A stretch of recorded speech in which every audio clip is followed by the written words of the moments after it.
Hello and welcome to this episode of Parliamentary Conversations in the Commonwealth, a podcast by the Commonwealth Parliamentary Association, or the CPA. The CPA promotes knowledge of the constitutional, legislative, economic, social and cultural aspects of parliamentary democracy and supports parliamentarians across the Commonwealth to strengthen their democracies and uphold the rule of law and safeguard human rights. My name is Avni Kondhia. I am the Programmes Manager and coordinate the Commonwealth Women Parliamentarians Network, better known as the CWP. I'm delighted to host this episode celebrating International Women's Day 2026. The mission of the Commonwealth Women Parliamentarians Network is to promote the representation of women in CPA branches and women's full and equal participation in all political and parliamentary leadership at all levels.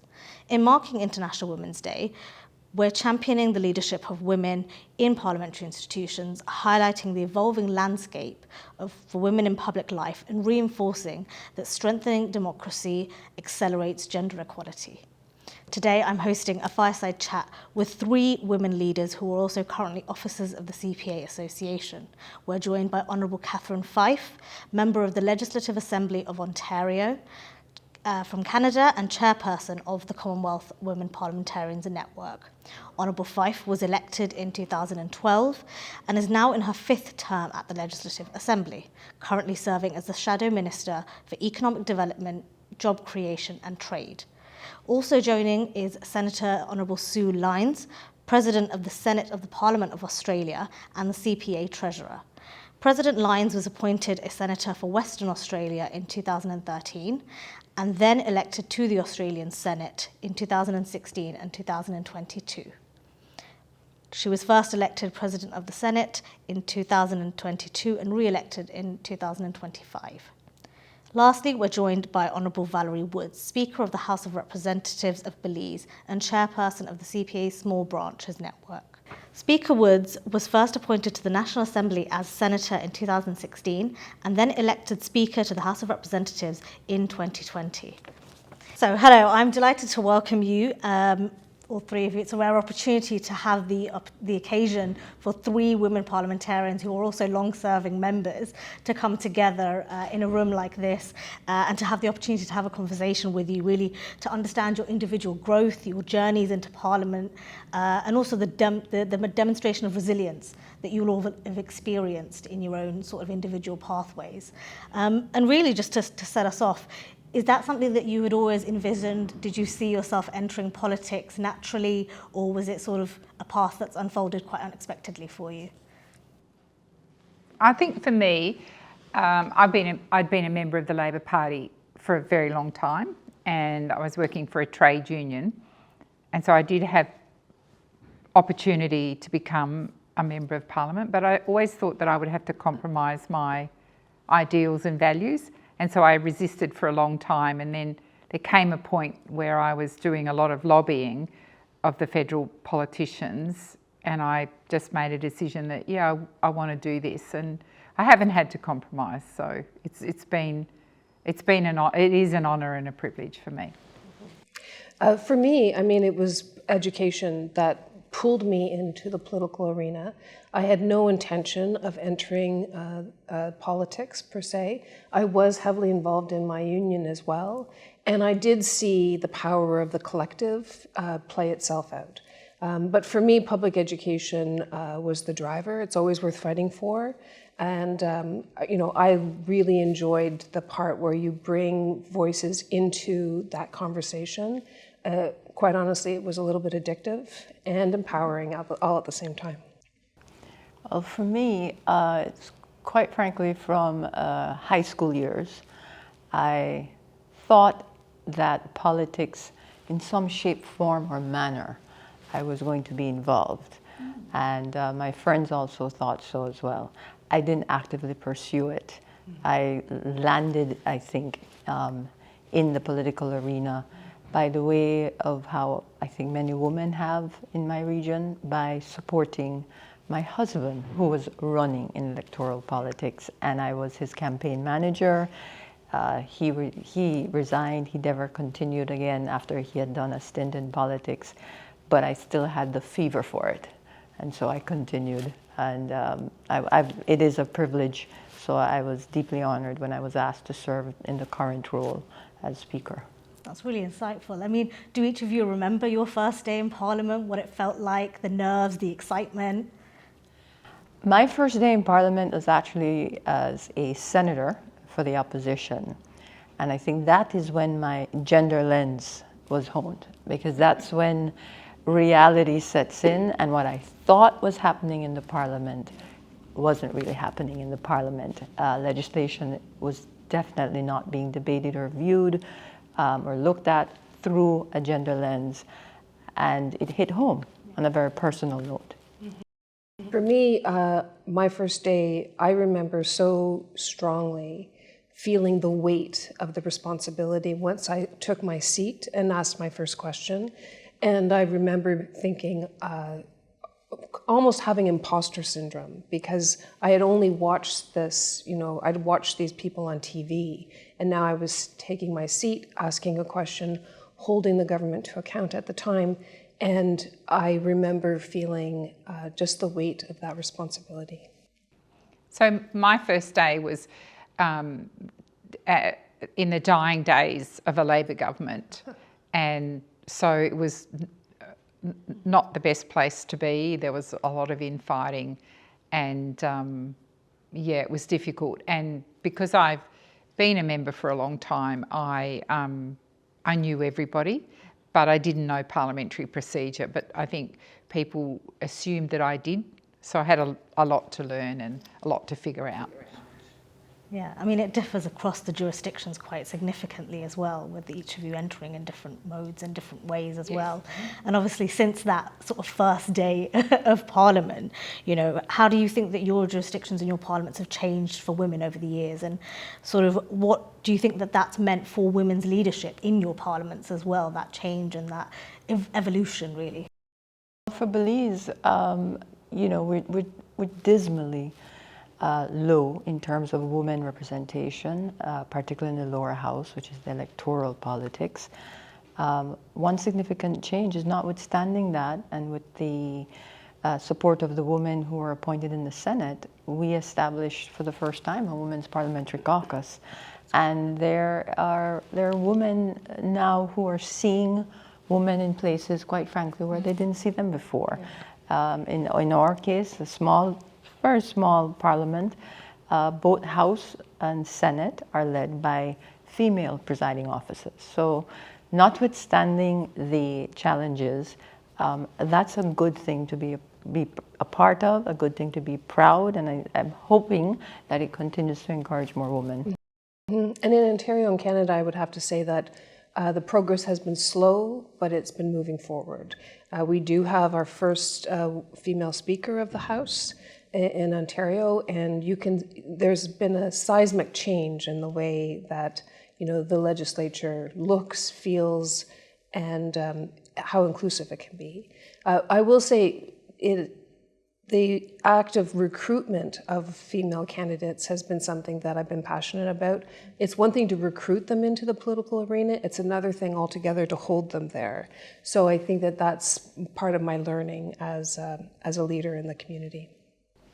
So our parliament is currently just under 50%, but if I look at my party, where we do have very strong affirmative action rules, we are 56% of the party in the federal parliament are women, and more than half of our ministers are women. So it's amazing to sit in our caucus now where there are just layers of women.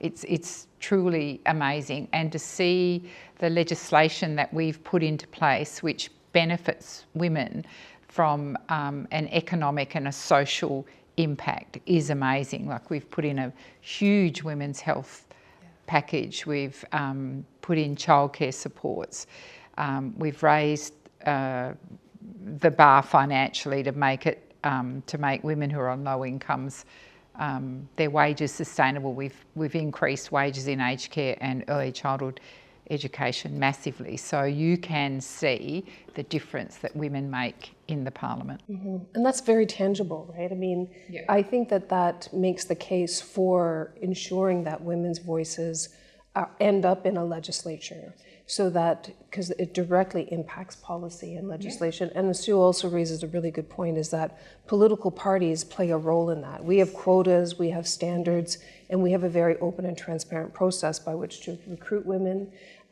into the fold, if you will. So there are good steps to be taken and good lessons to be learned from Australia in this instance.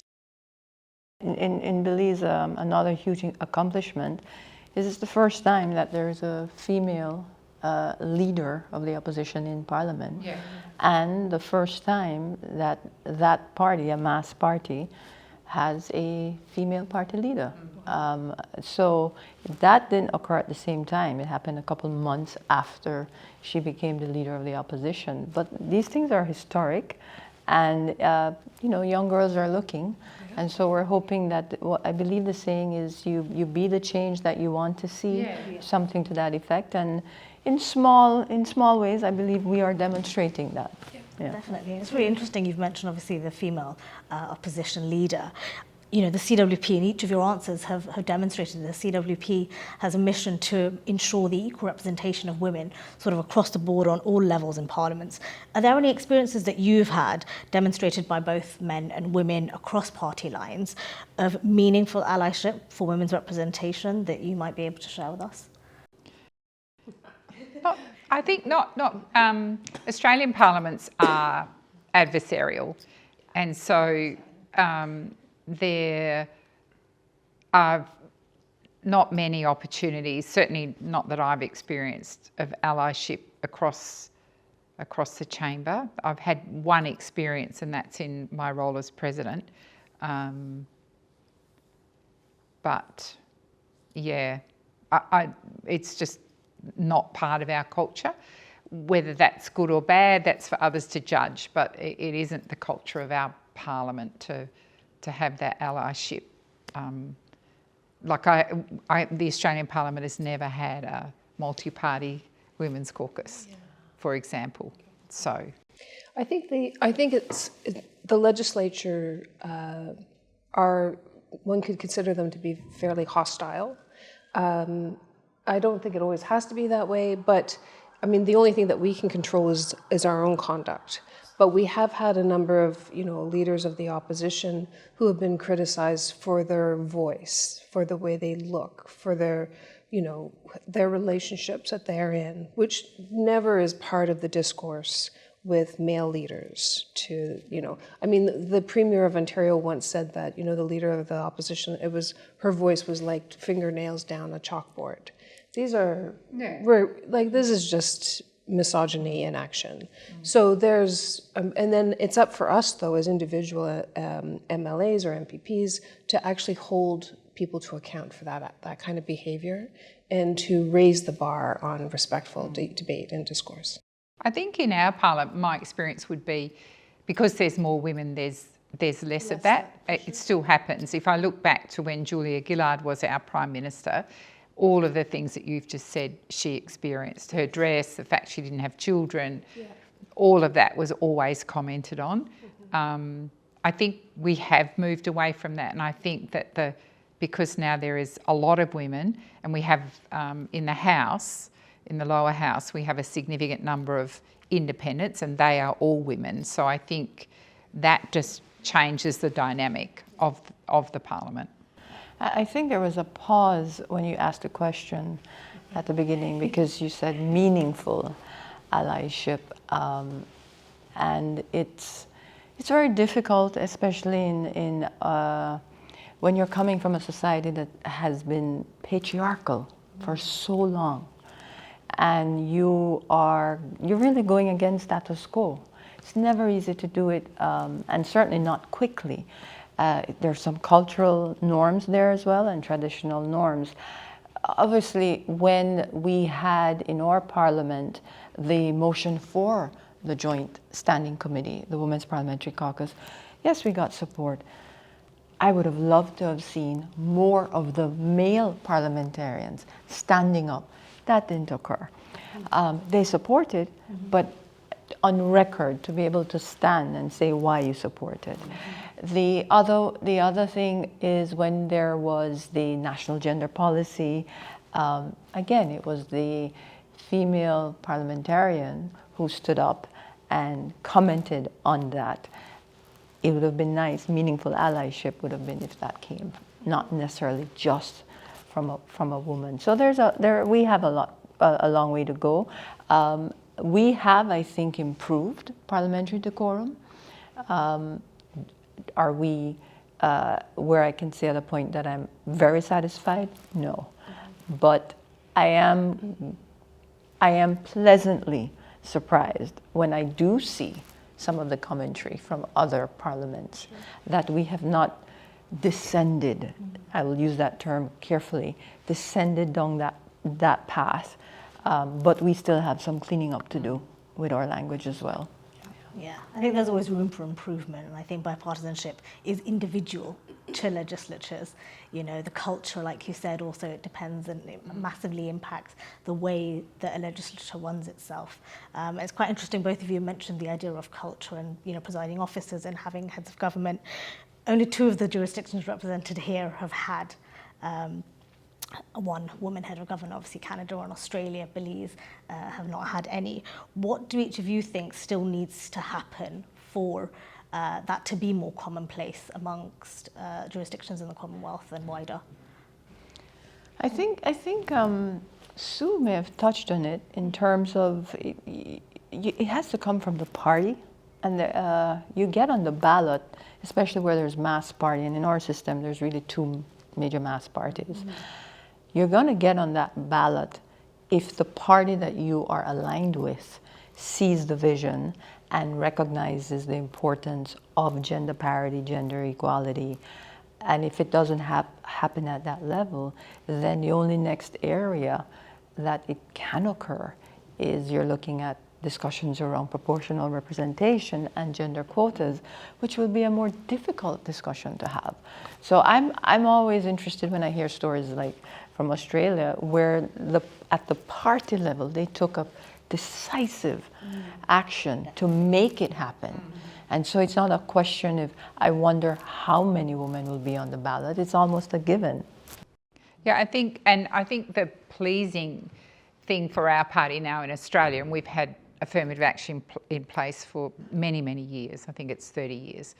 And we started at 30%. We gradually moved up. And when we started at 30%, I think some people thought the sky might fall in, but of course it never does. And so now women are pre-selected over and above quotas. It's not that you just get the quota and then we stop. There are so many. It's really interesting because I hear people say it's really hard to attract women, but I think when you have so many women role models, as we do in my party, we have more women who want to run for us than we have spaces. So yeah, it is. And you know, I could name half a dozen women I know in Western Australia who'd be really excellent members of Parliament, but there's just no vacancy for them at this point. So it's good to have. And I think when I look at other mass parties that don't have women, I think they will perish. I think the electorate, it's no longer good enough to just have all men or not have cultural diversity. Like those, that we have to represent the communities that we are seeking to represent. And I do think there is a tipping point, though, when you do have a majority or even equal women representation in a legislature, the tenor, the tone of the debate definitely changes. Even going through some of the research we've done here with the CPA, you know, women ask different questions. We see the world differently. We bring a lived experience, for instance, on women's health, right? We need to be talking about the disparity in healthcare funding that goes towards, you know, women and not other jurisdictions, I would say. So this is a culture shift that will only happen when that tipping point is met. But also women want to feel productive when they enter the political arena. I don't think that it's not so much a performative kind of political leadership. Is that if they're making the sacrifice, they want it to be worth it, they want to be productive, and they want to see results. And that's why we need more women in politics. Yeah, that's true. Very true. I think it's, I think we tend to forget that when you're looking at women in leadership, they've been playing these roles literally from, I would say, from the time of birth, from the time they had, became consciously aware, because they have been navigating the issues of discrimination, the issues of misogyny, the issues of healthcare, issues of land ownership, the issues of entrepreneurship, issues of being denied at a bank. We women collectively, individually, have been grappling with a lot of the national issues on an individual level, and their perspective could and should help shape legislation and policy. If for no other reason, we represent, in the most cases, half of our countries, if not more, in terms of population. And so we can't really say that we are parliaments of representation if we're not really representing. And that goes too, I mean, it's a given now that we say women's voices are different and that we bring a perspective, and that goes for diversity as well. Because our parliaments do need to reflect our communities, and so diversity is important as well.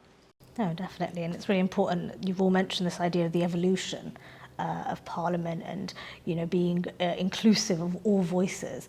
There's obviously a very big push for young people within the Commonwealth as they, make a very, very large majority of those citizens.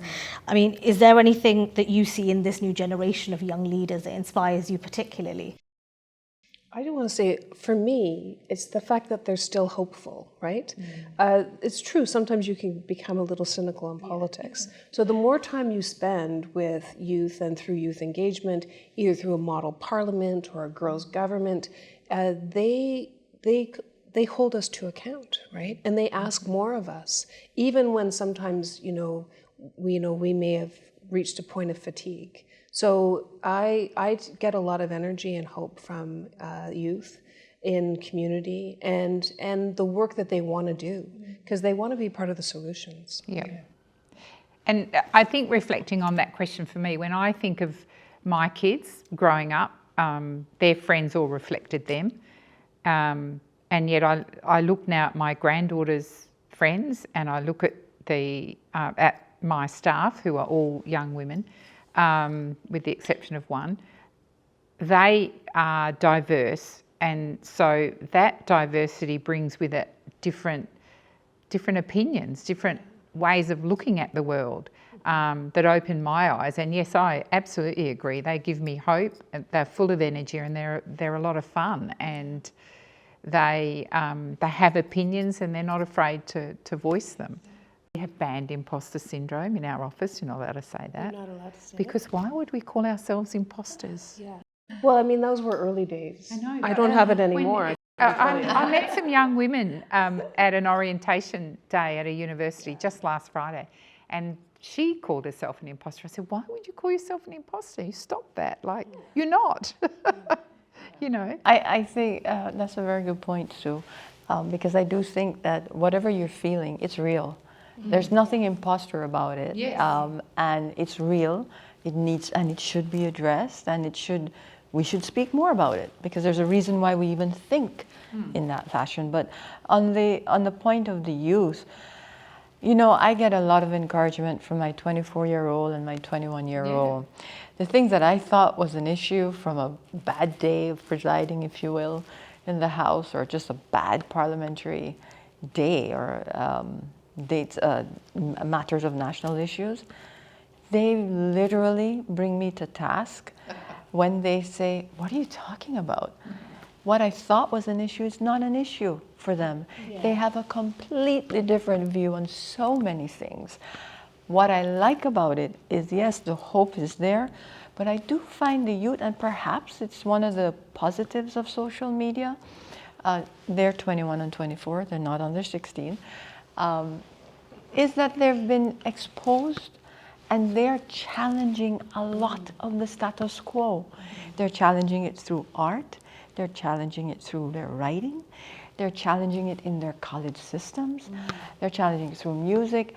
We have a very young woman who turned 21 on the night of the election in Australia, and so she's been elected to the Senate. And I mean, she's a lot of fun and she's very smart. And so at first she got a lot of media attention because she's so young, and the constant comment she got was, "Oh, you're part of the future." And I remember her standing one day in the Senate and saying, "I'm here now and I have opinions now." And I thought that was such a really good thing to say, because we often do think about young people as being part of the future, which of course they are, but they're also in the here and the now. And like your children and the comments that you made, Catherine, the comments that I made about them challenging us and energising us. And I think, yeah, we've just got to remember that they also are here and now, and not always reference the future. Mm-hmm. We have a young member as well who's recently just had a baby, and so now we have a baby in the caucus, and it feels like a time of, regeneration almost. Mm-hmm. And to put a sharp focus on, that a woman's place is in the House with her baby if she so chooses, but also creating some space in that legislature for her to be a mother and be at work. And because listen, women can multitask. We've never had any trouble with this. But it's nice to see this cycle, because I think that it would not have happened when I got involved in politics like 13 years ago. Yeah, no, it's a really good point as well, what both you and Sue mentioned, being present and then having the evolution of seeing the progress as well, to say both the past, the present and the future kind of aligning itself, I guess. Like you mentioned, coming full circle almost, which is really interesting to take. I mean, speaking of being full circle, throughout your parliamentary career so far, is there sort of one standout moment that you can sort of pinpoint and say, that is the moment that I'm most proud of, or that sort of stands out to me as a massive achievement for you personally?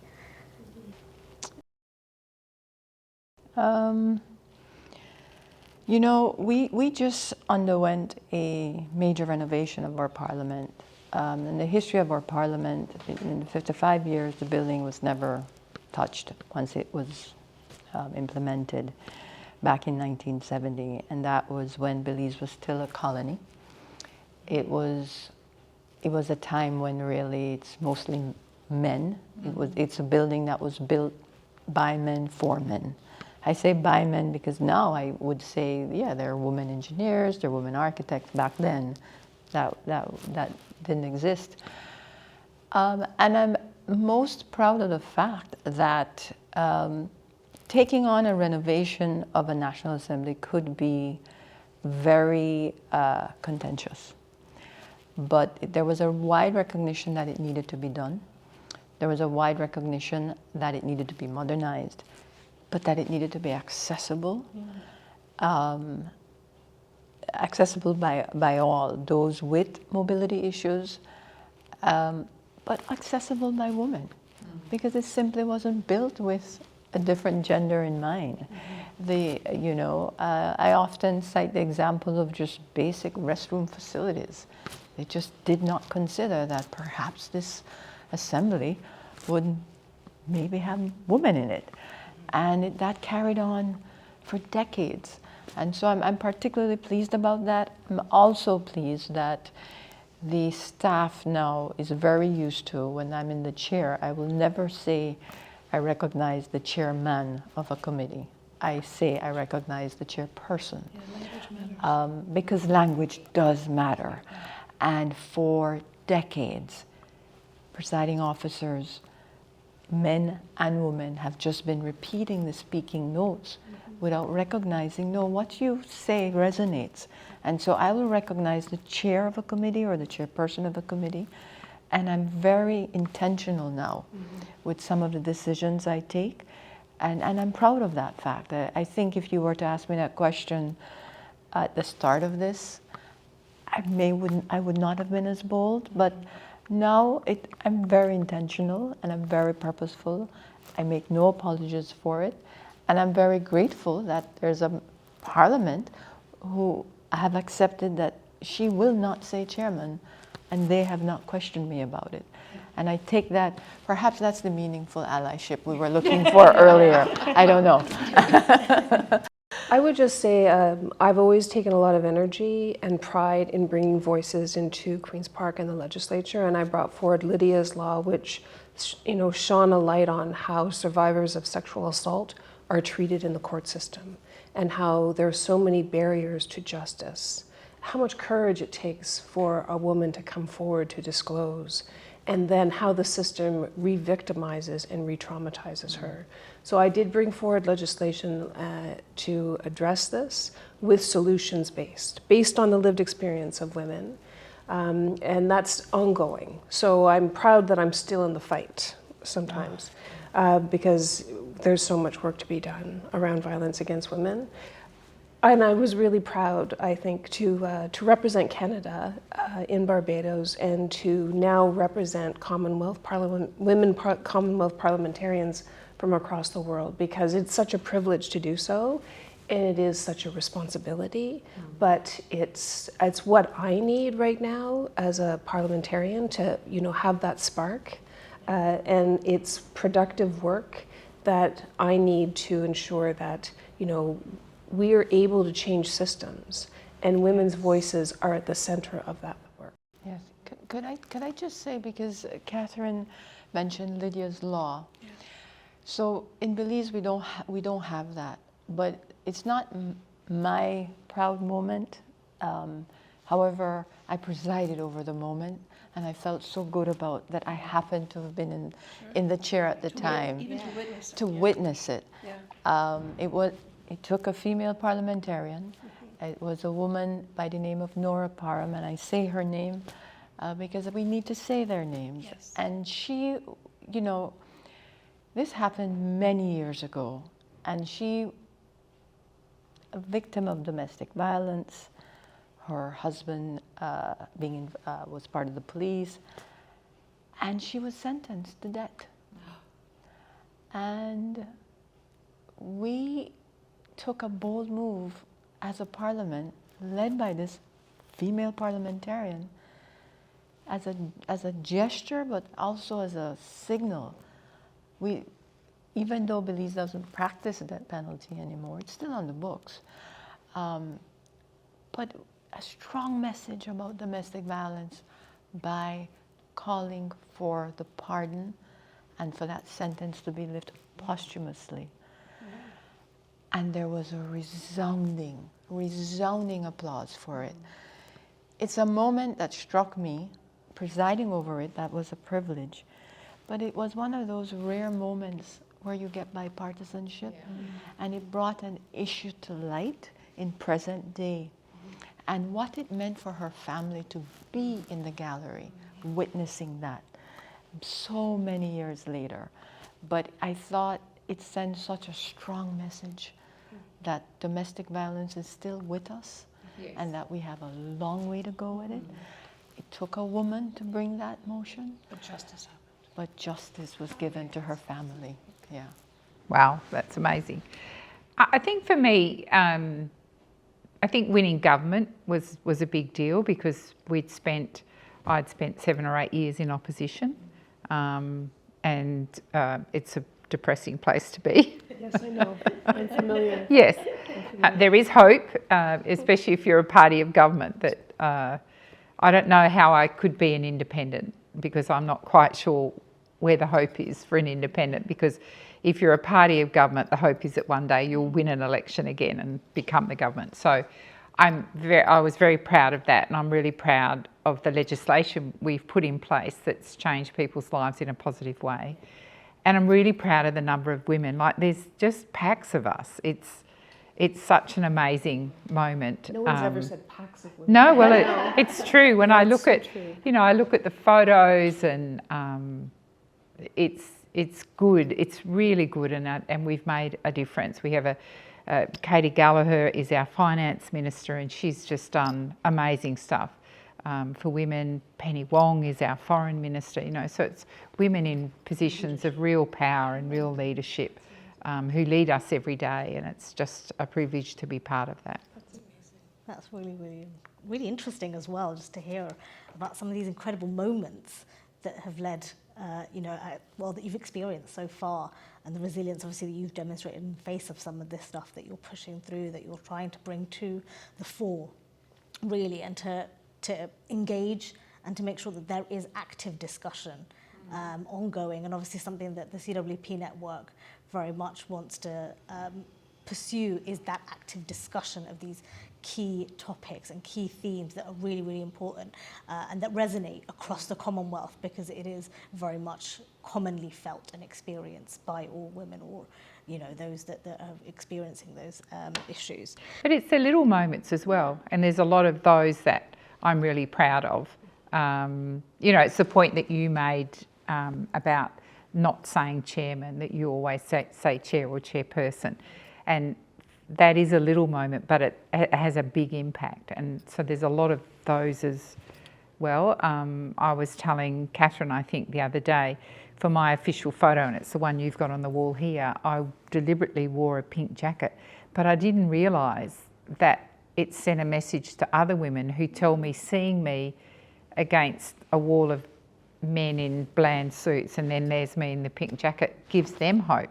Like, I never imagined it would have that kind of impact, but it does. So again, it's just a small thing, but it had a big impact. Definitely. I think personally as well, for me, I have this thing, small wins are very, very important, because small wins will lead to bigger wins. Or gestures, it's a gesture, isn't it? Yeah. So.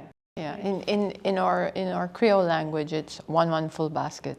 It's it's incrementally, but one by one, if we keep having those small moments and a collection of them, eventually the impact is much better. The basket is full. So I totally agree with you, Sue. Really, really interesting. I mean, just to sort of bring it back round, you have this massive political career, the three of you. Is there something outside of politics that the three of you enjoy, that you like to do, that brings you joy, that sort of gives you that necessary separation, I guess, from that political life of yours? Mm-hmm. Well, I cook. I cook for people. It's the first thing that I do. It's my therapy to sort of decompress after being in the legislature, because I feel like at the end of the week, I'm depleted and I don't have the energy. And so my first act usually is to make soup, usually for neighbors as well. And it's just an act of self-care in the cooking and sourcing of a meal for others. It makes me feel good, and I really look forward to it. Yeah. So about 12 months ago, we got a dog. Anyone who follows me on Instagram will see my dog. She's a rescue, and we love her to death, and she is the centre of our universe. And so Archie brings a lot of joy and has a personality that's huge. Yeah. For me, it's being outdoors. So I did a habit especially when I became speaker, not so much as senator, where the weekend following a meeting on a Friday, I am either in the jungle, in a cave, I'm somewhere where there's trees and animals, or I'm on the river, I'm on the lagoon. Just taking me back, just being with nature. I love it. That's my therapy. I get to feel the ground, I get to walk about, and there's nobody responding back to me, which is nice as well. And I take it all in and I do my reflections. But I'm an outdoorsy type person, and I love doing the adventures in my own backyard, my own country. There's just so much there, and I take the time to explore it and detox and relax. Yeah.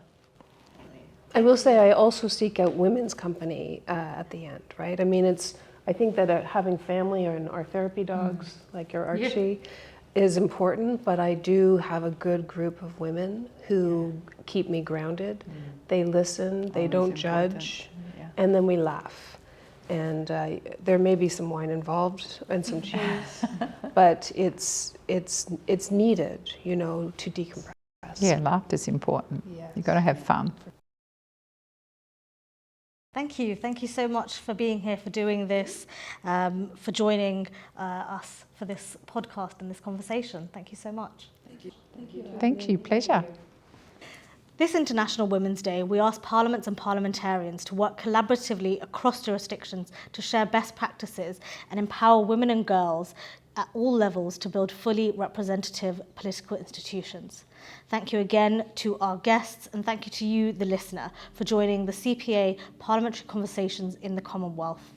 We hope that you enjoyed the conversation as much as we have. Please listen to CPA podcasts via the CPA website at cpahq.org, on the CPA YouTube channel, or at your preferred podcast platform. Thank you.